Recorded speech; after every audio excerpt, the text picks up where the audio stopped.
richness. So we're going to go through the scientific approach during this presentation. First, I'm going to give you a bit of introduction about the geographical location of Lérins Island. So Lérins Island is located in the southeast of France in the Mediterranean Sea. It's about 20 minutes away from Cannes by boat, and it's divided in two main islands. So Sainte Marguerite, the larger island that is closer to the highly urbanized coastal area, and Saint-Honorat, the smaller one that is more in the south. What is interesting with this area is that it has always been quite protected from urbanization. Indeed, there's only a few construction on the island, and this has led to the place to be a hotspot of biodiversity, and it's actually attracting a lot of tourists. So indeed, in just 2018, we had 335,649 visitors that just went on a daily trip, so from 7:30 to 5 p.m. through the ferry. So as Falco said, it is a hotspot of biodiversity, so the tourists do go there for its natural beauty. However, we also have some human activities as represented on the map, such as aquarium, museums, restaurants, and kiosks, as well as an important yachting area where the majority of the yachts and other boats that do visit La Costa Azzurra do go there and anchor there and stay there for a while. So because of all this tourism, there can be threat to the biodiversity of Lérins Island. So Lérins Island biodiversity is a typical Mediterranean ecosystem. So indeed, it's composed of Posidonia meadows, coralligenous reef. There is a lot of North Mediterranean typical fish species. We also observe marine mammals, such as bottlenose dolphin, which were observed there, and also other cetaceans. However, because of the proximity to highly urbanized area, but also because of this high amount of tourism, there can be threats to this biodiversity, such as pollution. And here we are going to focus on macro wastes, which we're gonna get to it in their different hypotheses. So our main hypothesis is there is no correlation between specific richness, distribution of micro-waste, and human activities in Lérins Islands. This is a big hypothesis. Therefore, we actually subdivided it into three hypothesis, which is micro-waste does not impact specific richness, human activities have no effect on micro-waste distribution, and human activities affect specific richness. So to analyze these hypotheses, there has been a data collection, which Falco will talk to you about. So yes, I'm going to speak about the Lérins expedition, which is the data collection program done by Schema Business School and more recently Maris Master's program. So since 2012, data were collected on the island. So the island were divided into 60 stations, each separated by 200 meters. And there, teams of 3 students were going by kayaks to an area composed of 10 stations where they are doing some transect lines of 10 meters. So where they're going to do underwater observation of the biodiversity, the environment, the ecosystem. So what fish species were observed, what is the environment composed of. And also it's going to assess the quality of the water, for example, with the turbidity, and the human impact that we can find there, more precisely so with the macro waste. What is important to state so here with this study is that the data from 2017 was not available for our use, same with the data of 2019 because we couldn't collect them. Now we're going to present you our first results that we had from these data. So our first result is actually a visual result, and it is a correlation between the distribution of micro-waste and the distribution of specific richness.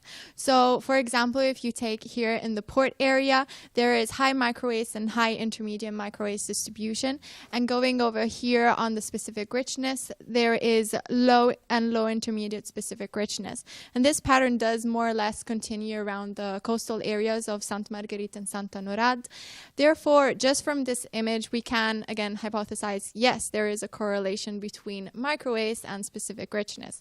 However, when we have statistically analyzed the two variables for correlation tests, we got a p-value larger than 0.05, and therefore there is actually a non-significant. Such non-significant is supported by the R-squared value, which is only 2%, which is extremely low. Therefore, we have accepted this section of the hypothesis, which is micro-waste does not impact specific richness. So we went a little bit more deeper, and we have divided the specific richness into taxonomic categories, as you can see over here, following the data collection sampling form that we have been provided at the beginning of the year. And as you can see, the majority of the taxonomic categories had p-value larger than 0.05, except for algae. So we concentrated on the algae, and we went again through the R-squared value, which is only 8%, which is extremely low again. Therefore, due to the other taxonomic category non-significance and due to the general specific richness non-significance, we again still accept this hypothesis, which is microwaves microwaves does not impact specific richness. So now more information about those macrowaves. We wanted to test if the human activities ongoing on the island could possibly affect the macrowave distribution. So by human activities here, we mean all the different human activity occurring on the island, as Sabrina shown before on the map, such as the restaurants, the hotel, the port area, or just where the tourists are, where we have the most of yachts. And so we've created a new variable, which we call the human activities, which correspond actually to the distance from the spot where we collect the data to the 5 closest, more important human activities ongoing that can possibly affect the macrowave distribution here. So here, for our hypothesis, which was human activity have no effect on macrowave distribution, we observed that there was actually the correlation was non-significant. So from this, as we see on the graph, there's actually no real correlation between the distance from the station to human activity with macro wastes, with the presence of macro waste. So here we concluded that the correlation was non-significant, and this was supported by the quite low R-square. And therefore here in this section, we accept this section of the hypothesis.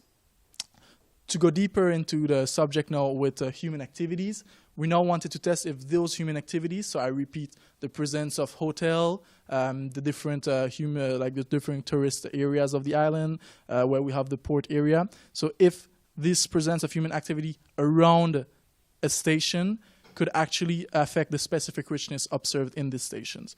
And here, what we could see with the graph is that we have a positive correlation between specific richness and the distance of human activities from the station.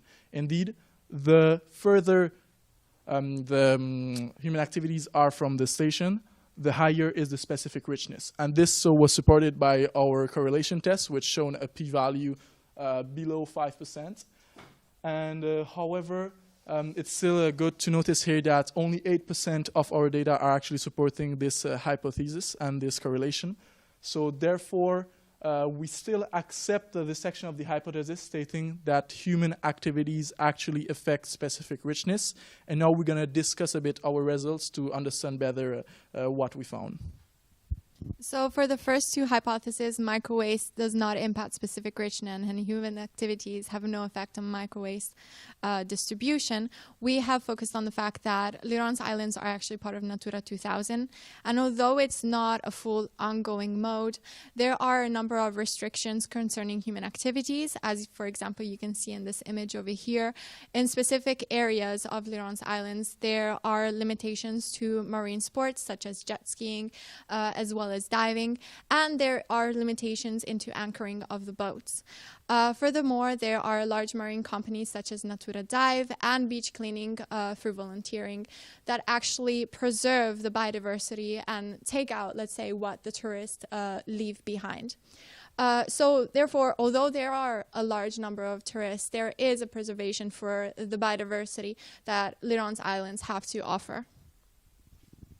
Okay, so as Sabrina said, macrowaves may not impact the biodiversity of Lérins Island. However, we know that there is also other form of pollution than just macrowaves. So with the human activity ongoing, such as the yachting, the diving is ongoing, just having tourists on the beach, this could bring other form of pollution, such as light pollution, noise pollution.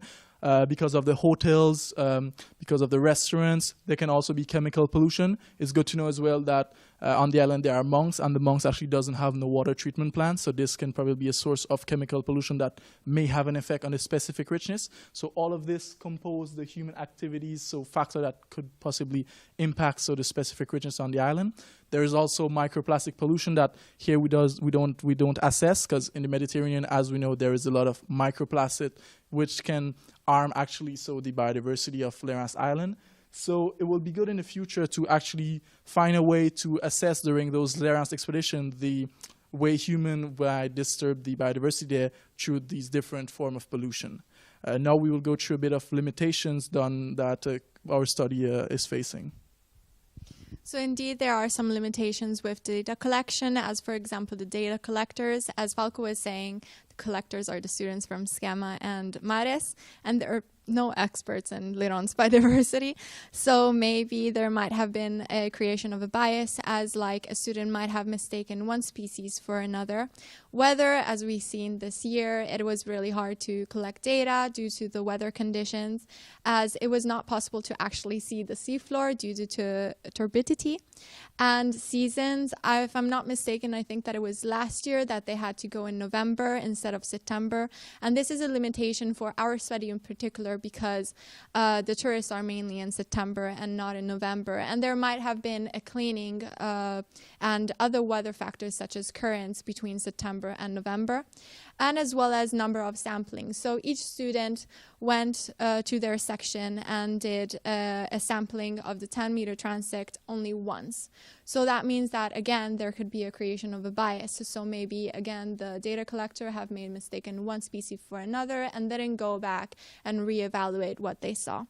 Therefore, in conclusion, so yes, to conclude, so what do we really have to take from this presentation is that, so we tested three sub-hypotheses, which are, I repeat, macro weights does not impact specific richness, human activities have no effect on macro weights distribution, and human activities affect specific richness. So for the macro waste side, we observed that it was not a big deal in Lérins, and this could be explained, as Sabrina explained before, by the fact that Lérins is a Natura 2000 site, that there is a lot of protection ongoing there. So that's why, in the end, we concluded that macro waste actually does not impact the specific richness of Lérins Island. And moreover, this human activity that had no effect on the macro waste distribution could be justified as well, again, by those cleaning ongoing campaign. However, what was quite interesting here was that the human activities, so I repeat again, the proximity of station to the 5 closest human activities that may affect this station through different ways actually affect the specific richness of Lérins Island. So as we said before, this could be done because there are other forms of pollution than just macro waste, such as chemical pollution, noise pollution, or microplastic pollution. And it will be interesting, in the future to, as I said before, to have a way during these Lérins expedition to test and quantify those other forms of pollution in order, first to understand how they actually affect the Lérins biodiversity, how they affect the species repartition around the island. And it will allow us, in order to understand first Lérins Island biodiversity better, but also to find maybe better way to protect it, or better way to set in place new campaign of preservation of this beautiful area. Thank you for your attention, and we would like to thank a few people with this presentation.